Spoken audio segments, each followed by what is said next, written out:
Welcome back, everybody. So lawyers representing Cooperative Governance and Traditional Affairs Minister Nkosazana Dlamini-Zuma and the Liberty Fighters Network return to court. The case between the two parties pertains to the legality of the national state of disaster and the disaster management regulations. Now, the Liberty Fighters Network wants a ruling that was delivered back on the 2nd of June about the constitutionality and validity of the lockdown regulations to be declared operational and effective regardless of any ongoing appeals. Nkosazana-Zuma is currently appealing the matter. Well, let's discuss this more. We're joined by Reyno De Beer. He, of course, is the president of the Liberty Fighters Network. Reyno, thanks for joining us. Welcome to Morning Live. Thank you very much. Thanks for inviting us. It's a pleasure. Let's go back a little bit to when this all actually began and when you approached the courts. What were your main concerns regarding the lockdown and the state of disaster? Well, our organization worked mainly with tenants and landlord-tenant disputes. So we found that the government did not make sufficient provision to assist tenants and landlords during this crisis period. And it came to a point where we had something like 3,000 people in the first 2-3 weeks of the lockdown to assist. And we assumed that other organizations would have approached the court to rectify the situation. But we were faced to do that on our own, and now everything is history, yes. Yeah, it certainly is. But I mean, there's obviously, a judgment that was made. So explain to us the importance of making the judgment valid, if you like, effective. Let's talk about the constitutionality of the national state of disaster and the lockdown now. Well, we argued in court that the whole COVID-19 pandemic is very controversial. It's something that's totally new, and the government did not have sufficient evidence in order to put us under a hard lockdown. And unfortunately, we know that our economy suffered tremendously. The people suffered tremendously. Many of our basic human rights were violated in the process. So we believe that every South African has got a right to look after himself health-wise. Each person has got the right to consult a doctor on his own turf, and make an informed decision, and the government should never have enforced a hard lockdown for so-called health reasons onto everyone.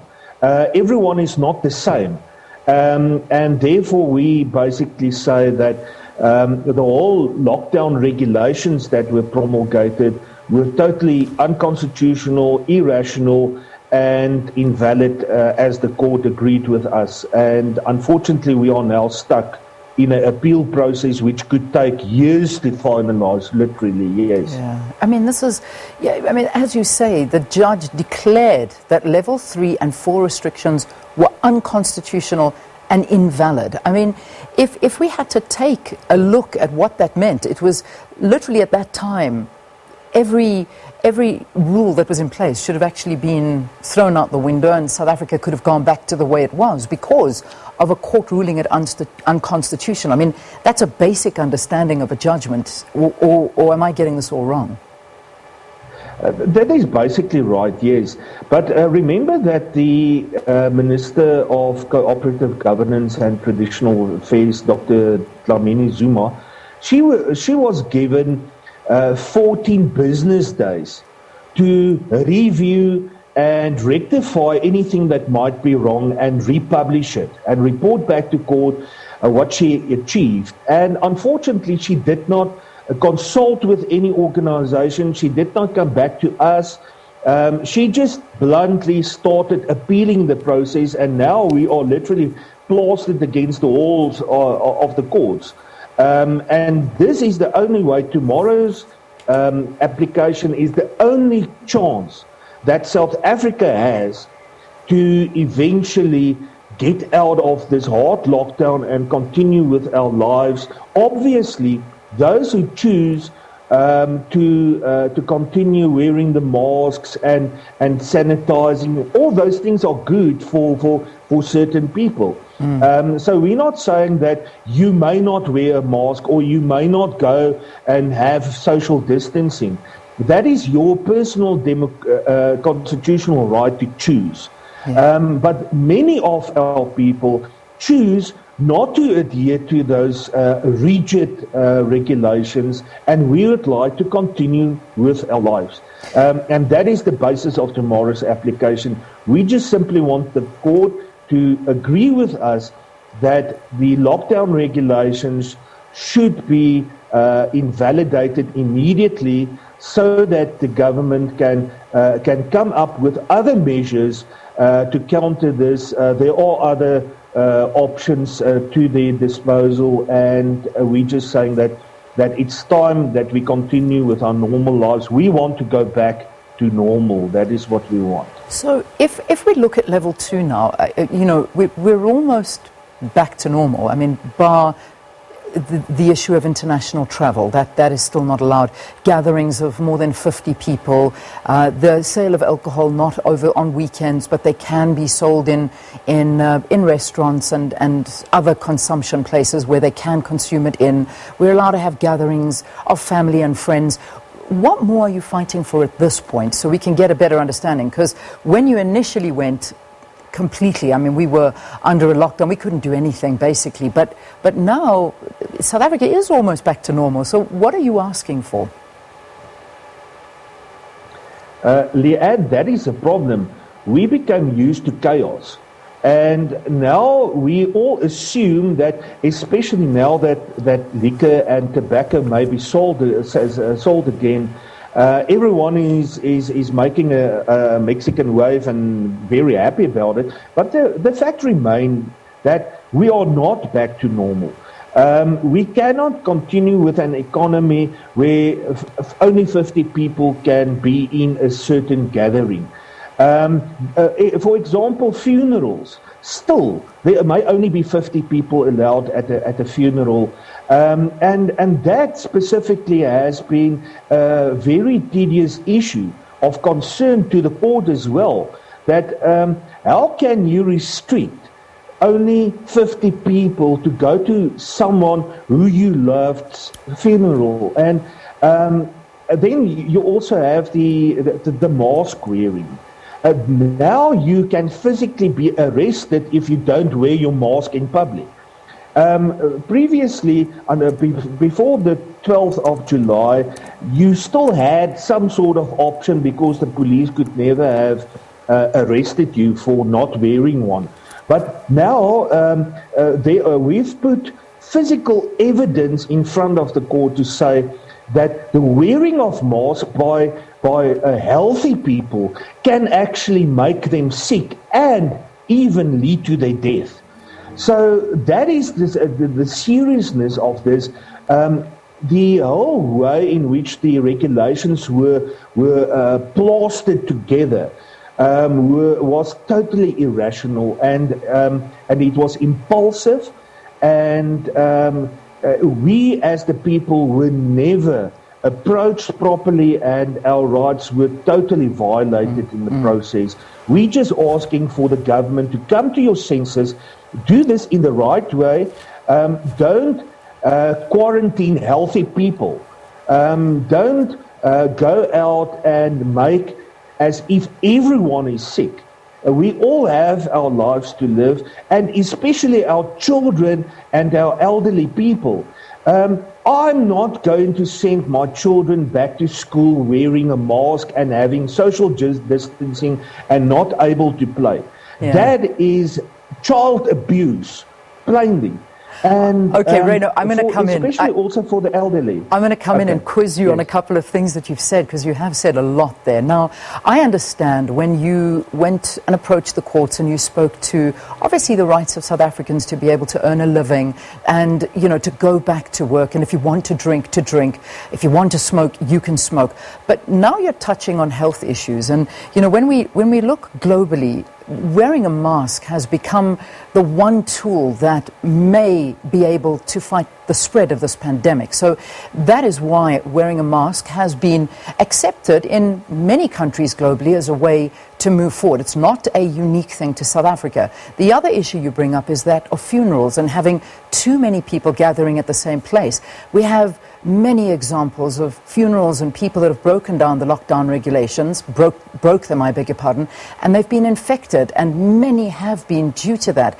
Going back to school, I mean, we're doing everything to protect our children, and I mean, there are many things. Right now, we're talking about the protection of lives. People are able to begin their lives, go back to work, earn an income.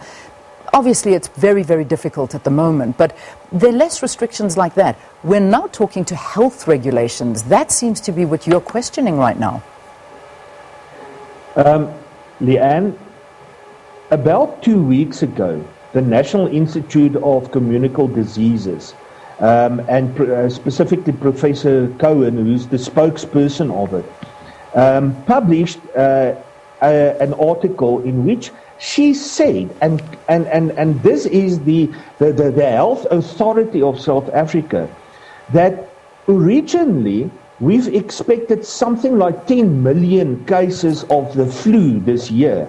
And miraculously, in the first time in 36 years, we don't have a flu season with, in the middle of June, only one person in Gauteng was recorded to have the flu. Obviously, there is a major problem with the diagnosis of COVID-19. To make, where we used to have, our latest statistics show that we used to have 18,000 cases, mortality cases of flu in South Africa, and with comorbidities of about more than 40,000. Now we are sitting with one case of flu. So, and we do know that the symptoms of COVID-19 and the flu are similar. So now it seems as if all the flu cases we are used to have been transferred to a new name called COVID-19. And we have put that in front of the court to judge tomorrow as well. So let's see what the court is going to say about it. But clearly, something is terribly wrong with the statistics and the figures, and health-wise, I truly don't believe, in accordance with the proof that we have put before the court, that mask wearing is actually saving any lives. We further also put a very good report by Panda in front of the court as well, where they indicate as professionals that for every year saved through the lockdown measures, the government actually took away 30 years of life. So there must be a comparison, and everything needs to be leveled and looked into a more rational perspective. All right. Well, Reyno, this is going to be very, very interesting to see what the outcome of all of this is, because from what I'm gathering, you're taking it a step further than just the lockdown regulations, and now it's the issue of masks, the misdiagnosis of COVID-19. So this is going to be quite an interesting one. My final question to you is, obviously the state of disaster keeps on being extended. We now see that it is moved until the 15th of September. That's what the date that we've been given, and consistently this has happened in order to keep it going and not get out of the lockdown. Is that something obviously you're going to bring up as well? Obviously, yes. Yeah. We're actually having two applications tomorrow.